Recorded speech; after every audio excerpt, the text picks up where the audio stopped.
আজকের মেনু দুপুরের লাঞ্চে দেখো কচু দিয়ে মাছ রান্না করেছি। এটা হচ্ছে মান কচু, একবারে মোমের মতো গলে গেছে। আর এখানে আছে রুই মাছ। আর এতটা ঝোল, বুঝতেই পারছো বড় ফ্যামিলি, সবাই একটু ঝোল পছন্দ করে। আর তার মধ্যে আছে কচু, তো আরও সবার খুব পছন্দের। কচু দিয়ে মাছের তরকারি অসাম লাগে।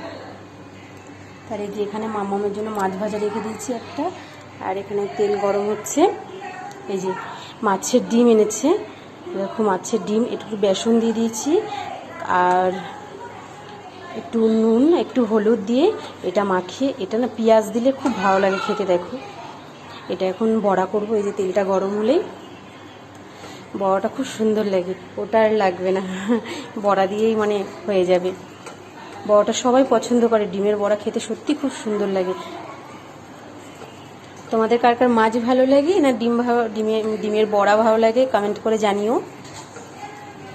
এটা সত্যি খেতে খুব সুন্দর লাগে। তেলটা গরম হয়ে গেছে আর এদিকে এটাও প্রায় হয়ে এসছে, নামাবো। যে পেঁয়াজির মতো চ্যাপটা চ্যাপটা করে ভাজছি, তো তাহলে এটা না সিদ্ধ হবে ভিতরে, ভালো কাঁচা থাকবে না, আর খেতে খুব ভালো লাগবে। আর আজকে সানডে, আজকে তো একটু সব ভালো মন্দ রান্না হবে। চিকেন তো প্রতি সানডেতে খাওয়া হয়, বাট আজকে